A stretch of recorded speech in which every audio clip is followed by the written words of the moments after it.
Yo, what's going on everyone? FreakyDude99 here, and we're finally at the next state of the game, Lightfall in the year ahead.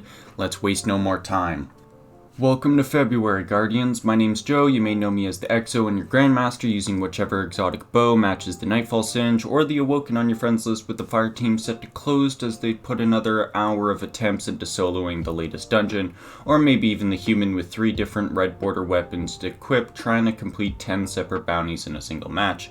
But when I'm not logged into Destiny or on socials trying to convince people my Guardian fashion game is strong, I'm also the game director for Destiny 2. In a couple weeks, Lightfall will be in your hands. It is the penultimate expansion in the Light and Darkness saga, and it's a radical acceleration towards the final shape. But as excited as we all are about Lightfall, it's not the only thing coming to Destiny 2 this year. Destiny is a massive, living, breathing organism, and what it requires to thrive is an incredible development team with a constantly updated list of priorities that can regularly inject high-value changes. So, today we're going to pull back the curtain and talk about how we see the game right now and what changes we need to allow Destiny to continue to evolve and thrive the way we all want. First, the good. We have gotten to a place where Guardians can expect consistency and the quality of content coming to Destiny 2 all year long. From the Witch Queen to Season of Seraph, we are incredibly proud of all the high quality shooter content and storytelling that has been added to the game over the last 12 months.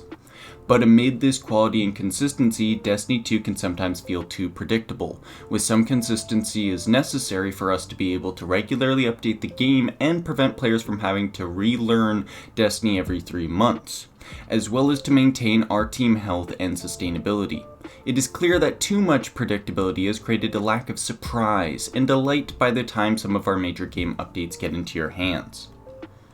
Aside from predictability, as we sometimes still hear a refrain that has been sung since the beginning of our journey, there's just not enough to do. While there is plenty happening at the start of an expansion or seasonal drop, by the end of a season we often see our most engaged players lamenting that they run out of things to sink their teeth into. This is not a problem that one more strike or an additional map can solve. Destiny 2 has an incredible amount of content, but sometimes not all our content is as rewarding or engaging as we'd like, and sometimes you can't just find anyone to play it with. So with the issues laid out in front of us, we created 4 big goals for Destiny 2 leading up to the final shape. Expand players' imaginations, bring challenge back to Destiny, enrich our content, and connect our Guardians. Now, none of these goals will be achieved with one change, and they are all going to require consistent maintenance to remain true. But for the rest of our time together today, I would like to walk you through how we plan to address these 4 big goals in 2023. Goal number 1, expand players' imaginations. In Destiny 2, we want each major update to get the gears inside our players' heads turning on what's new and what it means for the way they interact with the game. This wasn't true for all our releases last year, and it's going to take changes across multiple releases to get us where we want to be. We can't break all the design bones we want to right away, so instead, let's unpack how we take on the big challenge over the course of the next year. Season of Defiance. Lightfall will launch alongside Season of Defiance, and while most of this content was wrapped up before this new goal was put into place, we still have numerous seasonal quality of life changes along with substantial iterations of our current model coming to shake things up. Starting with reducing complexity with our progression systems, this means fewer competing currencies to earn. Good. We're doing away with umbrals and umbral energies, so after you have unlocked seasonal focusing, if you want to focus an engram into our particular seasonal weapon or armor, all you need is Glimmer and a seasonal engram. Additionally, seasonal engrams will be stored and tracked on seasonal vendors, so managing the engram bucket in your character's inventory will be much easier than today. Fantastic. Now let's take a look at this new art. We have a lot going on. First off, the Guardians. Looks like we're opening up the ley lines. This looks like a Warmind back here. Obviously Marasov and the Cabal Legion. This will be very interesting as it looks like Lightfall will of course be pertaining to Neomuna, but the seasonal story will be pertaining to Rasputin and Marasov. Season of Defiance. Very interesting. I'm loving it. We'll also be asking you to hold large stacks of we won't We also won't be asking you to hold large stacks of seasonal currency to unlock a chest at the end of every seasonal activity. Instead, we will be dropping singular keys throughout your playtime that will allow you to extract better rewards from the chest at the end of a seasonal activity. This will create a simpler relationship where you know what you have if you even have one key. You're getting even better rewards. It also represents the repositioning of these chests as true bonuses, not requirements. Unlike today's seasonal currencies, keys won't drop every time you complete an activity. To compensate for this change, we've made the base rewards for each seasonal activity completion better. So when you earn and spend a key, it is a meaningful bonus, not a requirement to engage in the seasonal playlist. Finally, by default, keys can drop from seasonal activities, which means you are no longer required to play content outside of the seasonal playlist to chase seasonal rewards. Awesome change. On top of these changes in Season of Defiance, players can expect fewer total vendor upgrades, with each individual upgrade being more potent and some upgrades even offering a variance on the way you interact with the seasonal activity. In Season of Defiance, we've also taken a big stab at the way we name our various progression systems and currencies. We want any player to read the name of something and immediately understand what it does. In short, to spend more time playing and less time trying to understand what they are supposed to do. Fantastic. Now, this, I will remind everyone, but like they said, Season of Defiance was already made before these changes, so the season after Lightfall will be really big and will really change the formula, it seems. In seasons to come, after Season of Defiance, we will head into Season of the Deep. Whoa! Season of the Deep? With some time under our belt to react to recent player feedback, Season of the Deep will not feature a vendor upgrade paradigm. The same will be true for the following season. This does mean players will never see a vendor upgrade system again, but instead means we want to create a more varied experimental frameworks and slowly create a wide array of different systems for players to show their investment into our seasonal content. This variety will also extend into the types of content players experience in the moment-to-moment gameplay of our later seasons. In both Season of the Deep and Season 22, the team is pushing the envelope to create more fresh activity experiences, like when we first unveiled Shattered Realms in Season of the Lost, or debuted Battlegrounds in Season of the Chosen. One thing we want to continue from last year is casting a wide net when it comes to themes and fantasies our players can expect with each release. Lightfall already has a very different tone and setting from the Witch Queen, and we want to continue this tonal variety in our seasonal content. From Reapers to Pirates to Cowboys, last year's seasons proved that Destiny 2 can encompass experiences that contain widely varied inspirations. And we are committed to the adventures of Lightfall's collections of seasons feeling just as thematically fresh from one another as they did last year. These stories, progressions, and themes aren't the only way we think we can stretch the player imagination space. Some of this is going to come from putting new systems into Destiny 2 or revisiting systems that aren't quite hitting the mark.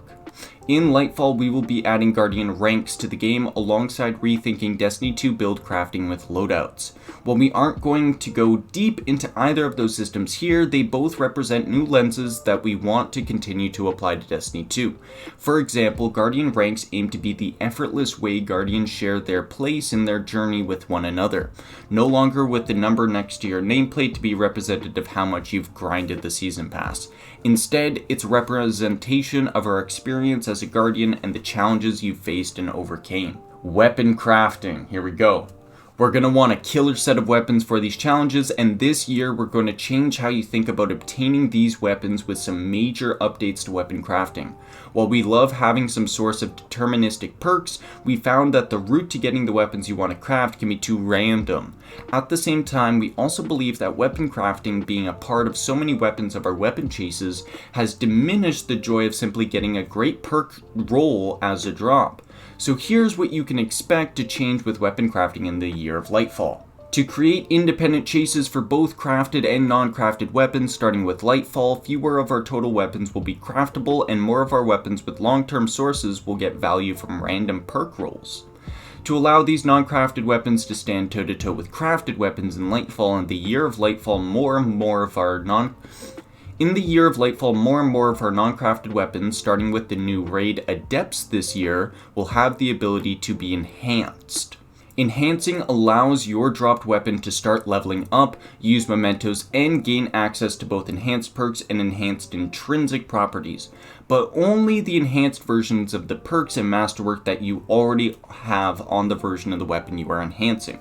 Simply said, with some time and resources, enhancing allows you to take the random rolled weapons you've obtained and enhance its existing roll to match the full power of a crafted weapon. We are targeting to roll this out initially with Lightfall Raid Adepts at the start of Season of the Deep. Long term, we want to expand this functionality to most of our new non-crafted weapon drops, but there are some technical hurdles we need to solve first.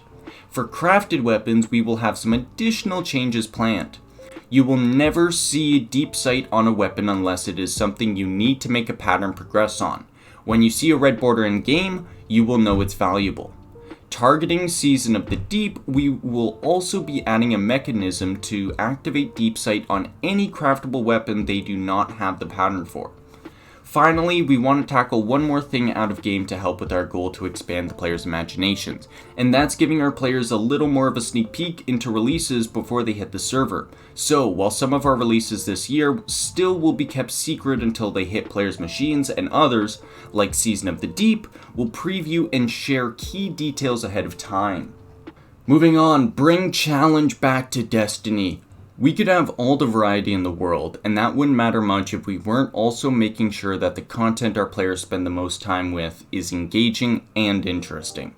There's also a lot that goes into making a piece of Destiny content engaging, but at the Chewy Center, it's challenge. Last year, we spent a lot of the time bringing all of our subclasses up to the Stasis 3.0 standard, and during that time, not only did our abilities become more powerful, but their synergy with weapons and gear raised the total power tide of all boats. The result of these changes is a game with a more compelling RPG, but at times lower levels of challenge in our core content. With a player base as large as Destiny's, the right level of difficulty is going to be different for everyone. While we are still committed to offering multiple difficulty levels in content, such as our campaigns, nightfalls, secret missions, dungeons, and raids, we still feel like the baseline challenge is most of our content is just too low. Tuning abilities. Bringing challenge back to Destiny requires a two-pronged approach. If we just tuned up our enemies across the game, we would start to encounter issues where combatants frequently one-shot players and would feel super spongy. As a result, even more relaxing content would require players to conform to the most meta Guardian loadouts. On the other hand, if we were only to tune the player's efficiency, the RPG elements would start to feel like they matter less, and Destiny might start to lose its essential fantasy of being this powerful battle wizard in space. So instead of focusing just on one vector, we're going to take measured approaches in both the player's toolkit and the strength of our monsters. Let's start with the player's toolkit. Across both PvE and PvP, we believe that abilities dominate too many engagements due to potency, which we don't want to nerf, and uptime, which we don't want to tackle. Destiny is a game about guns and powers. We want both to shine. So starting with Lightfall, we are moderately increasing ability regen time across a wide selection of our abilities, as mentioned in the ability tuning preview last week. We also noticed that enemy combatants just aren't hitting as hard as we want them to, especially against max resilience guardians, so we're adjusting the amount of damage resistance granted by resilience and increasing the energy cost of resilience mods from 1 to 2 for minor mods and 3 to 4 to major mods. So they're basically swapping recovery with resilience. With the build crafting updates in Lightfall, we believe great builds will be much more accessible to the community, and while we still want your gear and your mods to be critical, some of the buffs to Guardian's damage and survivability were just a bit too strong in the old system, and so we've taken this opportunity for a balancing patch to gear-driven buffs. Now I know this last paragraph might have been scary to read, but we don't think these changes are going to be a big swing of the balance pendulum. More than anything, this is about reining in some intentional power creep that we saw over the last year. We're committed as always to make our Guardians feel like the ultimate monster killing machine, but I'm confident that with Strand, our new build crafting updates, and a suite of new weapons coming in Lightfall, you will all be making Zavala and Shaxx very proud. Enemy mine. But I promised a two-sided approach to challenge, so let's talk about how things will be shaking up with enemy difficulty. Recently, we've been happy with the level of challenges present in the base Heist Battlegrounds playlist. To achieve this, we use the difficulty knob that enforces just how overleveled we want to let players be compared to the enemies they are fighting. This knob has always been present across our activities, and it's adjusted based on how evergreen we want the challenge to be in those missions. We were pretty aggressive with this adjustment in Season of the Seraph, and it produced great results. So the base Battlegrounds playlist in Season of the Defiance will use the same setting. Carrying this approach over, we are also going to be adjusting this same difficulty tweak on the Vanguard Ops playlist. We aren't going to set this playlist knob to a level quite as intense as the Battlegrounds playlist, but we do want to use this setting to make Vanguard's Op a lot more engaging to the average Guardian starting Lightfall. This approach to power and difficulty is also going to be present when players are roaming around Neomuna, and while we don't want the entire game to feel like it's tuned up to 11, we think these changes will help the enemy forces patrolling Neomuna feel dangerous and worth your attention. You may have noticed that we are experimenting a lot with our power settings over the last few seasons, and we are planning on taking on even more experiments this year. We think that there are some major issues with power in Destiny 2 and how it prevents players from seeing some of our best content. So we'd like to make big change to the system in final shape. To understand more about how our changes could be improved, we want to keep tweaking our power settings over the year of Lightfall. Some of these tweaks might be found in our back end with little transparency to the average Guardian, while others might be front and center. For example, when Lightfall launches, we will have a power climb that is very similar to that in Witch Queen, but later in Season of the Deep, we don't plan to raise the power pinnacle cap at all. Enrich our content. With all these changes to power and pursuits, we also want to make sure that there is plenty for our players to sink their teeth into over the next year. For the last few seasons, we've also been trying to attack this problem by trying to squeeze one more morsel of new content into release. But I think we can get better results with a different strategy and making the existing depth of incredible content in Destiny 2 more valuable to new and returning Guardians. Fiery Crucible. Let's start with one of our most evergreen rituals, the Crucible.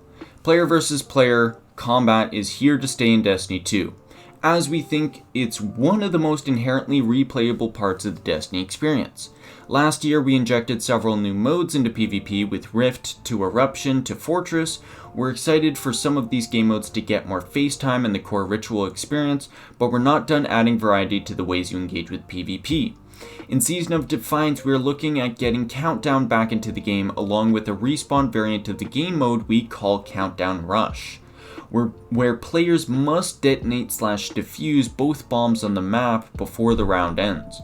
We also aim to run a series of Crucible labs, including a mode where all the player sandboxes dramatically changed. Weapon damage, ability uptime, or even ammo are all adjusted in a new tentatively titled Checkmate Control.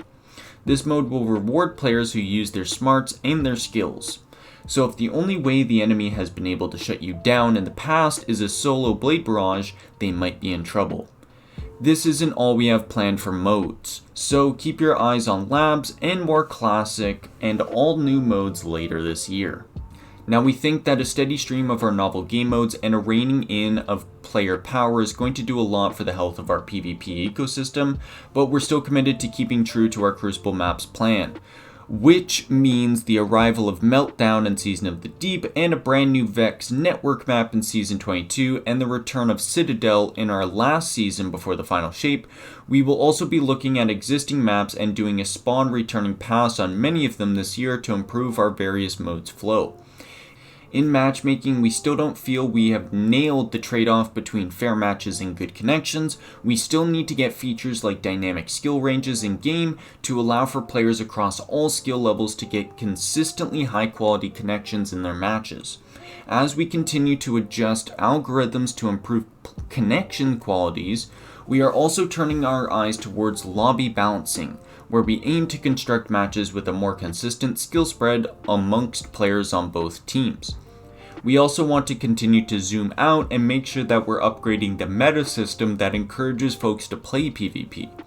Think of this like the Iron Banner revamp, our recent increase to Iron Banner reputation, and our commitment to having 3 Iron Banners per season this year. While we haven't settled on the final details, we are currently looking at the rewards and matchmaking structures of Trials of Osiris, and we would like to push more updates to that mode this year in order to more consistently keep the population at healthier levels. Finally, in competitive, we want to improve the speed at which players climb to the rank that most matches their Crucible skill, and ensure it's clear why you won or lost a specific number of ranked points shown after a match. Exotic Mission Rotator. Trials won't be the only thing getting love as rituals go, so let's start talking about the PvE side of the game. Over the years, we've added a ton of great exotic missions like Presage and Operation Seraph Shield to Destiny 2. This year, not only will we continue to create new exotic missions, but starting in Season 22, we will be adding an Exotic Mission Rotator. Like our Legacy Raid and Dungeon Rotators, the Exotic Mission Rotator will feature exotic missions from the past that rotate on a weekly cadence and offer great rewards for players willing to dive into some classic content. In Season 22, this rotator will contain the exotic missions from Season 13, 16, 19, Presage, Vox Obscura, and Operation Seraph Shield. With this framework implemented, we hope to use this rotator in the future to continue to bring some of Destiny 2's most classic missions back into the fold. Refreshing our strikes. Another area of PvE we think we can have a big effect on is the Vanguard rituals.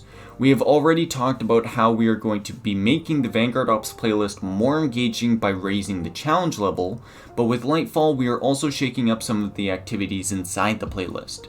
This effort will begin with the refreshing of the Lake of Shadows and Arm Dealer strikes, with both activities have had their objectives and encounters reimagined and upgraded to match the combat engagement levels of some of our more recent strike entries, such as Lightblade and Proving Grounds. In addition, we are also taking strikes that have not been updated recently, such as Exodus Crash and the Inverted Spire, and dramatically reducing their presence in Vanguard Ops playlists while eliminating them from Nightfall rotations. These strikes will still be available for direct launch, but until they get brought up to the engagement parity with some of our more recent Vanguard content, they will not show up as frequently as part of our ritual gameplay. Wow. Aside from strikes, we are also going to be upgrading how Battlegrounds integrate with Vanguard Ops. Alongside Lightfall, the Season 16 and Season 19 Battlegrounds will be added to the Vanguard Ops playlist. We really like the fast, enemy-filled chaos of Battlegrounds, so this year we will be adding a selection of Battlegrounds as Nightfalls. This process will begin with the Mars Heist Battlegrounds being part of the Nightfall rotation in Season of Defiance, and we expect more Battlegrounds will be following suit each season. We're excited to see how players tackle Season of Defiance first Nightfall rotation, where 4 out of the 6 Nightfalls will be new or refreshed content coming to the Grandmaster rotation for the first time. We expect even the older Nightfalls to feel rekindled by new loadout options, since the match game modifier will also be retired from Nightfalls with the launch of Lightfall. Looking further, as we get further away from Lightfall in our seasonal schedule, we are also going to make some targeted changes to ritual content based on what we've observed about why players engage in this content. While we don't expect these changes to make it in for Season of Defiance, over time we want to start pushing both more rewards to ritual content and more options to engage with our ritual content. This also includes changes such as moving the initial source of obtaining exotic armor away from lost sectors and back into the core rituals, no longer asking players to earn all 3 of the ritual pursuits ornaments in seasonal challenges, and allowing players to earn more new rewards and compete more for their weekly challenges by playing content of their choice, not just in this newest seasonal activity Lightfall. This rebalancing of objectives and rewards is going to be a slow burn over the year of Lightfall, and we are going to make a more direct approach in our last season of the year, dedicating a significant amount of development time towards a more core ritual focused season. While this season will have plenty of new activity and story content, we want to take this time right before the final shape to crisp up our core rituals and pursuits as we head into our final expansion of the Light and Darkness saga. This last seasonal effort is now getting underway, so expect more details as we get further into the year. Connect our Guardians. A lot of what we have planned for this year is right around the corner, including big features like commendations and Guardian ranks with the launch of Lightfall. The commendation system is the first step in creating stronger connections between Guardians this year. It can be hard to reach out to someone you don't know. Commendations are an icebreaker, a simple way of saying thanks to the player that you appreciated playing with. Over time, players will accumulate a ton of different commendations that will help build a story about how others in Destiny 2 perceive you. Certain commendations like Pace Setter or Saint's Favorite are only available to be given in Trials of Osiris, with others like Perceptive and Knowledgeable are given out in a raid and dungeon content. Eventually, the commendations you earn will become a history of where you've been and what you've done. With the commendation system, those at the highest levels of Guardian ranks will have proven to be the folks that are consistently appreciated by others in the groups. Sometimes it will be because they are the kinds of people willing to do the heavy lifting when organizing a large group of players. Sometimes it will be because even if there aren't the kinds of people comfortable speaking up, they are always doing what needs to be done to help the group overcome the obstacle in front of them. Over the last few weeks, I've been playing a bunch of heist battlegrounds, and every so damn often I get matched with a pair of folks that I have a lot of synergy with, and we will end up absolutely crushing the hive infestations. This joy has come with a tiny sense of regret that I'm not living just a few weeks in the future and able to pass along a couple of commendations to show my thanks. I can't wait for Lightfall to be in everyone's hands so we can all have the opportunity to show gratitude to our fellow Guardians. Nice chat. Commendations represent just the first step of reaching out to one another. If players want to generate a deeper relationship, they need the opportunity to communicate. Over the last few years, Destiny has often felt too lonely for those who aren't playing with the folks they know. In order to improve this, we'd like to invest in the overall chattiness of Destiny 2. This is not something that's just going to happen right away with Lightfall, but we want to start opening up more lines of communication between our players this year. To start, we want to change our game-wide text channels from an opt-in to an opt-out. What this means is that more players will naturally be put into our text channels, so that you have more frequent opportunities to reach out to the fellow Guardian. Over time, we'd like to continue to invest in deeper chat moderation, better filtering, and bigger features like speech-to-text. We think that the text chat is a great way for players to communicate with one another at their own pace while still retaining some anonymity. This does not mean that the text chat is going to become required for Destiny 2. We still plan on allowing anyone inside Destiny 2 the ability to opt out from text chat entirely, meaning they will never automatically be added to the social text chat. We also plan to allow anyone the option to quickly leave channels on a case-by-case basis if the chat is trending in a way that makes their game experience worse. This is also going to be very new for Destiny, so I expect that we will be learning a lot from the first steps and tweaking our plans with chat and how open various channels are as we go forward and get feedback from you. Fireteam Finder. The last piece of our social puzzle for the year is our biggest, Fireteam Finder. Initially, we hope to get our take on the first class in-game looking for group tool in players' hands this summer for Season 22, alongside our next Reprise raid, making a perfect pairing for new raiders. But as our plans became more solidified, we realized that the features needed to create a truly top-notch LFG experience were going to require a bit more time. So while that reprised raid is still coming out this summer, we're pushing Fireteam Finder out to our final season of the year alongside a brand new dungeon. We think that a truly first-class LFG system won't be perfect until we can see how our players use it. But we want to make sure that the initial launch still has a ton of features that will allow players to find a fireteam inside of Destiny. This means a Fireteam Finder that you can queue up from anywhere in-game. The ability to tag your posts with keywords to describe the kind of content you're running and the kind of people you're looking to recruit, the options to create groups where folks can join automatically, allowing you to get right into the action, and the power to create groups where you as a leader can approve or deny each person trying to join up, giving you tight control over the kind of group you're putting together. I can't wait for Fireteam Finder to make its ways into our players' hands later in Lightfall's year and to see how many more of our Guardians will be able to enjoy some of the best content in gaming alongside all of you. So, those are the big four of the year: expand players' imaginations, bring challenge back into Destiny, enrich our content, and connect our Guardians. It's not going to happen all at once, and we most certainly will try some things that aren't going to land right on the first attempt, but we are going to continue to take risks with Destiny 2 because we think taking risks is essential to surprising and delighting our players.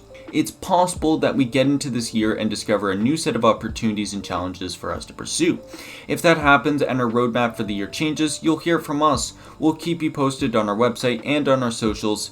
As we talked about at the start, Destiny 2 is a big living, breathing organism, and what it needs to thrive is always changing. But one thing you can count on is that just as so many of you are choosing to spend your precious time in this game world, we are proud and grateful to be there dreaming about creating and experiencing this game we all love. Thanks for reading, and see you on Neomuna. Joe Blackburn, Game Director, Destiny 2. Wow. Okay. Amazing post. I'm sorry if there were any word mess ups. This is a long post and it's taken me 40 minutes to read through. Or 36 minutes to read through. So, gonna get this together for you. Thank you so much for watching. This has been FreakyDude99. Hope you have a fantastic day, and we'll see you in the next video. Peace out, everyone.